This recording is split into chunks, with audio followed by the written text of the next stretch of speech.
Assalamualaikum warahmatullahi wabarakatuh. Selamat berjumpa lagi dengan Al-Khair Channel yang mengulas tentang ternak kenari dan seputar hobi burung langsung dari kandang ya, langsung dari pabriknya, tidak kaleng-kaleng. Oke, kali ini saya akan mengulas seputar tentang anakan ya, cindil-cindil kenari yang netes sekitar umur 5-8 hari itu harus kita pantau terus ya. Kemudian di sini ada anakan ya, ada cindil kenari yang umurnya sekitar 7 atau 8 hari. Sambil nanti kita cek ya, udah dikasih gelang belum. Kalau belum dikasih gelang, nanti kita kasih gelang. Sebelumnya mangga yang belum subscribe ya, yang belum tekan lonceng juga komen yang positif serta dan share ya sebanyak-banyaknya. Langsung saja ya kita menuju ke kandang ya. Ini kandangnya ya, kita lihat. Nih tuh ujung tuh agak buram ya. Nanti kita lihat ya, anaknya udah gede belum, sehat enggak. Jadi terus kita kontrol ya setiap hari itu, karena kadang-kadang anaknya mati kita nggak ketahuan, akhirnya busuk di dalam, terus nanti jadi penyakit ya. Makanya kita kontrol terus. Nah kebetulan ini ada 3 ya. Kita lihat ya, dipasang ring belum, soalnya saya lupa ya. Kalau belum nanti kita pasang ring. Kita lihat kaki kanan biasanya kalau saya pasang ring. Kanan di sebelah sini. Oh belum, sahabat-sahabat semua, belum teman-teman ya. Kita coba untuk pasang ring ya. Nanti ya kita pinjam dulu, kita coba untuk pasang ring ya. Kita coba untuk pasang ring, kita taruh di sini. Tuh ya, udah lumayan gede. Nanti masuk enggak nih, tadi kelupaan berarti saya. Nanti kita coba untuk pasang ring. Kita turunin ya.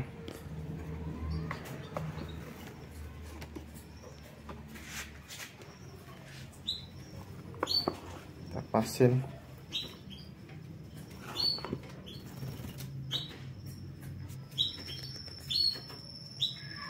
Oh di sini aja nih, biar pas, biar lega.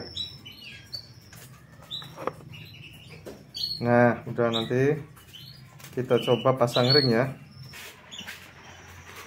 Udah ada nih ringnya ya, ring bekas nggak apa-apa. Kita bersihin dulu. Nah sekarang udah mengkilat ya, udah mengkilat.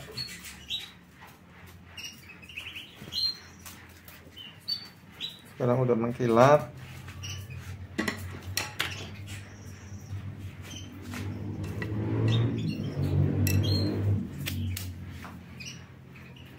Nah, kita coba satu persatu ya. Sebenarnya ini sudah pernah saya bahas ya, pasang ring ini.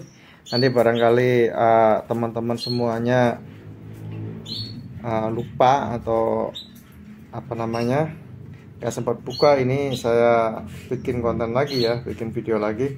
Jadi kita cari namanya, jangan sampai kebalik ya.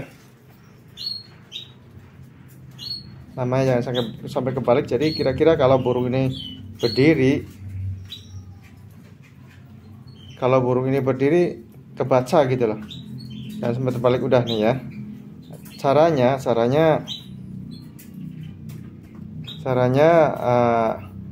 antara ibu jari sama jari-jari yang lainnya kita pisahkan. Nah kayak gini. Terus kukunya dirapatkan ya. Kita masukin dari sebelah sini dulu.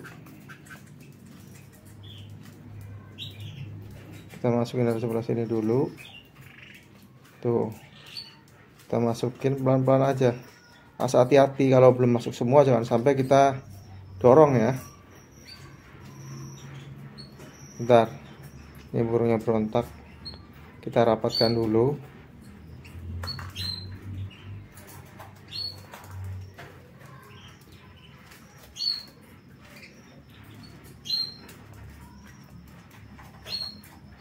Nah udah ya, udah masuk. Nah terus kita pelan-pelan kita dorong ya. Pelan-pelan kita dorong. Jadi si cincin ini, si ring ini kita tarik, sementara jari ininya juga kita pegang. Terus pelan-pelan kita tarik masuk siringnya. Nah, kalau seumpama susah, pelan-pelan aja diputer-puter. Nah, bila perlu dikasih ludah sedikit ya. Kalau susah, ini enggak kayaknya tuh masuk. Tuh, iya, bismillah, masuk kan? Nah, kan udah masuk.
Lanjutkan yang kemarin ya, kita ngobrol tentang Mas Iyun ya, tentang Sobat Ngarit ini ya. Saya tadi malam tuh teringat termenung teringat. Jadi kalau saya renungkan, seorang pemimpin-pemimpin besar yang ada di Indonesia itu dari dulu ya, dari zaman sejarah dulu, kerajaan kuno ya, dari zaman kerajaan kuno itu tidak luput dari Pulau Bali ya. Jadi kalau seumpama orang Jawa nih nikah sama orang Bali ya, dengan syarat si orang Jawanya ini benar-benar pemimpin ya, mempunyai apa ya, mempunyai masa ya, dia jadi pemimpin di daerahnya, terus nikah sama putri dari Bali. Itu biasanya itu akan menjadi pemimpin yang besar. Kita contoh lihat ya, zamannya dulu zaman kerajaan Sailendra ya, yang dulu membangun candi-candi besar.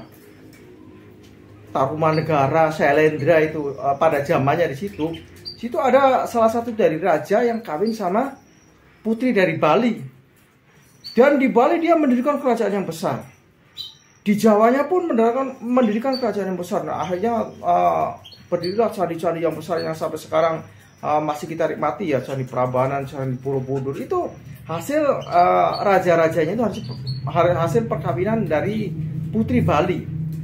Dan di masa-masa berikutnya, berapa dekade kemudian, beratus-ratus tahun kemudian, ada zaman Majapahit. Ada salah satu putra mahkota juga yang kawin sama putri dari Bali. Dan di sana juga meneruskan kerajaan di Bali, bagus juga, hebat juga. Jadi di Bali ini tambah besar, tambah melebar kekuasaannya. Di Jawa juga tambah besar. Tapi memang jarang sekali terdengar antara Pulau Jawa dan Bali ini berperang. Perang terjadi waktu itu antara Gajah Mada dan Pati dari Bali itu berperang. Tapi itu pun hanya tidak mengadu kekuatan antara bala tentara, hanya mengadu kekuatan antara patinya saja, dan tidak terjadi perang yang besar. Jadi memang luar biasa ini antara Jawa dan Bali ini. Dan waktu zamannya Majapahit ada itu salah satu putra mahkota dari Raja Jawa itu nikah sama putri dari Bali, dan kerajaannya pun berkembang bagus. Dan terus berlanjut sampai masa berikutnya. Ada juga kerajaan Islam, zamannya kerajaan Mataram ya. Putra mahkota dari kerajaan Mataram itu nikah juga sama putri dari Bali. Dan di sana Islam yang menyebar di Balinya, karena putri dari Bali ini memeluk agama Islam, dan toleransi di sana bagus sekali. Akhirnya di sana Islam menyebar di Bali, dan kerajaannya pun besar. Tidak diasingkan, sama membaur. Itu putra dari kerajaan Mataram waktu itu ya, di Mataramnya juga berkembang bagus. dan terus berkembang sampai ke zaman kemerdekaannya Bung Karno. Bung Karno adalah tokoh besar. Tokoh besar. Beliau nikah juga sama Putri Bali.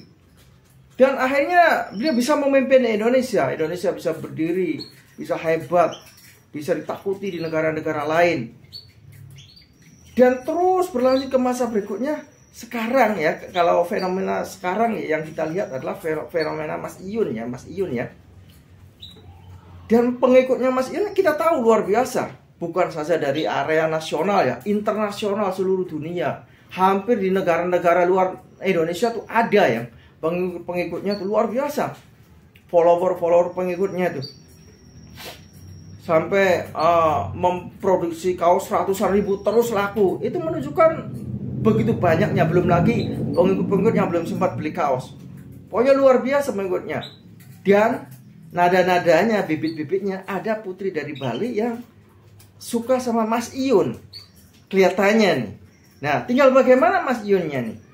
Insya Allah kalau sama Mas Iyun kejadian nikah sama putri dari Bali ini, insya Allah saya berharap insya Allah akan menjadi pemimpin yang besar di Indonesia. Dan biasanya kawin sama putri Bali menjadi pemimpin yang adil. Jadi kita sama-sama mendoakan aja, karena kita belajar dari literatur sejarah yang dulu. Kalau orang-orang Jawa nikah sama orang Bali, insya Allah akan jadi pemimpin besar. Tapi kalau sama Minang, biasanya itu yang lakinya orang Minang. Lakinya orang Minang, perempuannya orang Jawa, baru bisa menjadi pemimpin yang besar. Tapi kalau laki yang orang Jawa, perempuannya orang Minang, tidak, biasa saja, tidak akan menjadi pemimpin yang besar. Bahkan ya seperti kemarin yang kejadian ya kita tahu sendiri ya, bermasalah gitu. Jadi makanya kedepannya kita doakan saja Mas Iyun ini akan tumbuh benih-benih cinta dengan orang Bali ini dan berjodoh, dan insya Allah kita doakan menjadi pemimpin yang besar. Karena saya lihat akhlak dari orang Bali yang beredar selama ini TikTok itu saya acungi jempol ya. Akhlaknya, budi pekertinya, dia tidak ambisius, dia sabar, dan itu sangat kerja keras, sangat sinkron ya dengan Mas Iyun yang tipe-tipe pekerja keras. Jadi kita doakan saja, dan kedepannya mungkin ya ekspektasi saya barangkali terlalu tinggi, tapi ya kita berharap tidak salahnya bisa memimpin minimalnya di daerah atau maksimalnya di negeri ini menjadi pemimpin yang adil. Itu saja. Wabillahi taufiq walhidayah. Wassalamualaikum warahmatullahi wabarakatuh.